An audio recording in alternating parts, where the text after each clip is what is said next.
బాల్య వివాహాల నిర్మూలన కోసం ఉద్యమించిన గొప్ప సంఘ సంస్కర్త కందుకూరి వీరేశలింగం అని వైఎస్ఆర్ ట్రేడ్ యూనియన్ రాష్ట్ర అధ్యక్షులు పూనూరు గౌతమ్ రెడ్డి కొనియాడారు.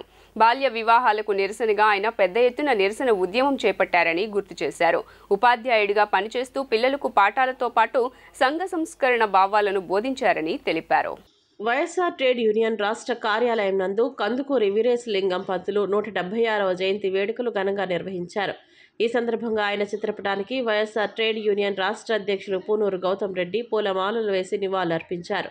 అనంతరం ఆయన మాట్లాడుతూ బాల్య వివాహాల నిర్మూలన కోసం ఉద్యమించిన గొప్ప సంఘ సంస్కర్త కందుకూరి అని కొనియాడారు.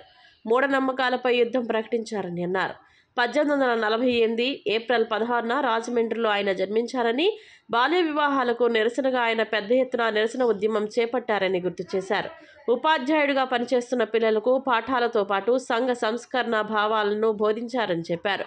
ఈ కార్యక్రమంలో వైసీపీ మహిళా నాయకురాలు లక్కం రాజు సునీత, 62వ డివిజన్ వైసీపీ అధ్యక్షుడు బల్లం కిషోర్, వైఎస్ఆర్ ట్రేడ్ యూనియన్ నాయకులు తదితరులు పాల్గొన్నారు. కందుకూరి వీరేశలింగం గారి జయంతి ఉత్సవాలు వైఎస్ఆర్ ట్రేడ్ యూనియన్ రాష్ట్ర కార్యాలయం నందు జరుపుకోవడం జరుగుతూ ఉంది. 176వ జయంతి సందర్భంగా కందుకూరి వీరేశలింగం గారిని గుర్తు చేసుకోవాల్సినటువంటి అవసరం ఎంతైనా ఉంది.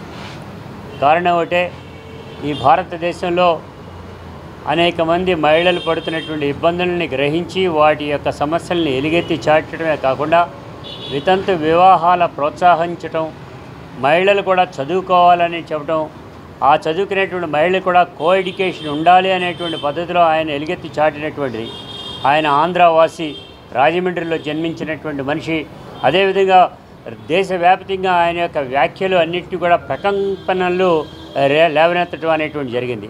ఆనాటి నుంచి కూడా మారినటువంటి పద్ధతి చూస్తున్నట్లయితే మనకు అర్థమవుతూ ఉంది. ఆనాటి వరకు ఉండేటువంటి మూఢాచారాలు, ఆనాటి వరకు ఉండేటువంటి మహిళలపైన అణగదొక్కేటువంటి విధానాన్ని మొట్టమొదటిసారిగా వెలుగులోకి తీసుకొచ్చినటువంటి మహానుభావుడిగా కందుకూరి వీరేశలింగం గారు మనందరికీ కూడా సుపరిచితులుగా అనేక పాఠ్యపుస్తకాల్లో చదువుకునేటువంటి పద్ధతిలో సమాజ మార్పు కోసం ఆయన జీవితం యావత్తు కూడా అర్పించినటువంటి మనిషిగా ఆయనకి నివాళులు అర్పిస్తూ జయంతి ఉత్సవ కార్యక్రమాలను నిర్వహించుకోవడం జరిగిందని కూడా ఈ సందర్భంగా కూడా తెలియజేస్తున్నాం.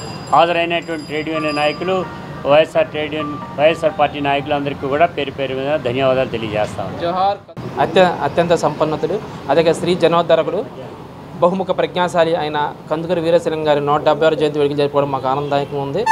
అప్పుడు దాకా దాసృంఖ్యాల్లో మగ్గుతున్న ఈ ఇంటికే పరిమితమైన మహిళల్ని విద్యని అందించాలి, వారు సమాజంలో ఉన్నత స్థితిలో ఉండాలి, వారు కూడా ఈ సమాజ రూపకల్పనలో ముందుండాలన్న ఉద్దేశంతో ఆయన చేసిన ఎన్నో కార్యక్రమాల్లో, ఆయన ముందు నడిపించిన కార్యక్రమాల్లో ఆయన ప్రథమ గణ్యంలో అగ్రగణ్యంలో ఉంటారు ఆయన. అదేవిధంగా ఈరోజు చూసుకుంటే మన పరిపాలన చూసుకుంటే మన ప్రీతం ముఖ్యమంత్రి జగన్మోహన్ రెడ్డి గారు కూడా మహిళలకి రిజర్వేషన్లో కానీ, మహిళలకు ముందుండే విషయంలో కానీ, అదేవిధంగా ఉన్నత పదవులు అందించడంలో కానీ ఆయన ముందుండి నేను ఎప్పుడు కూడా మా మహానాయకులకి అందుబాటులో ఉంటా, మహానాయ అడుగుజాడలు నడుస్తానని చెప్పి నిరూపించిన మహా వ్యక్తి అయిన ఈ జగన్మోహన్ రెడ్డికి ధన్యవాదాలు చేసుకున్నాను. అదేవిధంగా ఈరోజు ఇంత మంచి కార్యక్రమాన్ని ఏర్పడిన గౌతమ్ రెడ్డి గారికి కూడా పేరు ధన్యవాదాలు తెలియజేసుకుంటున్నాను. అదేవిధంగా ఈ యొక్క కార్యక్రమం ఇచ్చేసిన వైఎస్ఆర్ కాంగ్రెస్ పార్టీ నాయకులు, కార్యకర్తలకి పేరు ధన్యవాదాలు తెలియజేసుకుంటున్నాను. కందుకూరి వీరేశలింగం గారి జయంతి ఉత్సవాలు వైఎస్ఆర్ ట్రేడ్ యూనియన్ రాష్ట్ర కార్యాలయంలో జరుగుతున్నాయండి. కందుకూరి వీరేశలింగం గారు గొప్ప సంఘ సంస్కర్త.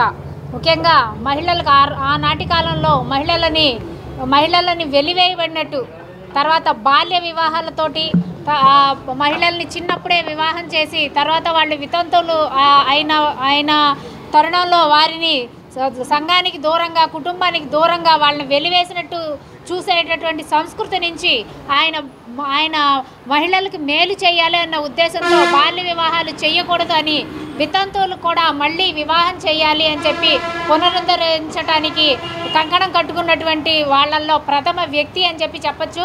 వీరేశలింగం పంతులు గారిని ఆదర్శంగా తీసుకొని తర్వాత కాలంలో ఎంతోమంది వచ్చారు. అయినా కూడా ఆయన మహిళా పక్షపాతిగా మహిళలని ఆనాటి కాలంలో అణగారిన పరిస్థితుల్లో మహిళలను తోసేసేవారు.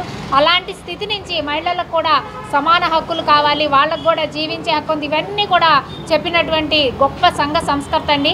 అలాంటి సంస్కర్తనే మళ్ళీ ఈరోజు మనం ఈ యొక్క సువర్ణ యుగంలో ఈ వైఎస్ జగన్మోహన్ రెడ్డి గారి పాలనలో జగన్మోహన్ రెడ్డి గారికి కూడా మహిళా పక్షపాతి అనే బిరుదు ఉందండి. ఆయన కూడా మహిళల కోసం మరి ఎస్సీ ఎస్టీ బీసీ మైనారిటీలు ఉన్నటువంటి మహిళలందరినీ కూడా తీసుకొచ్చి వాళ్ళకి సముచిత స్థానం కల్పించి అన్నింటిలోనూ కార్పొరేషన్స్లోనూ పదవులన్నింటిలోనూ సముచిత స్థానం సమాన స్థానం కల్పించిన వ్యక్తి జగన్మోహన్ రెడ్డి గారని చెప్పచ్చు.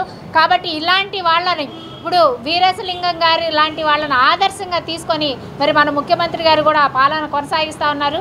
ఇలాంటి పాలనే మళ్ళీ రావాలని చెప్పి కూడా అందరూ ఆశిస్తున్నారు.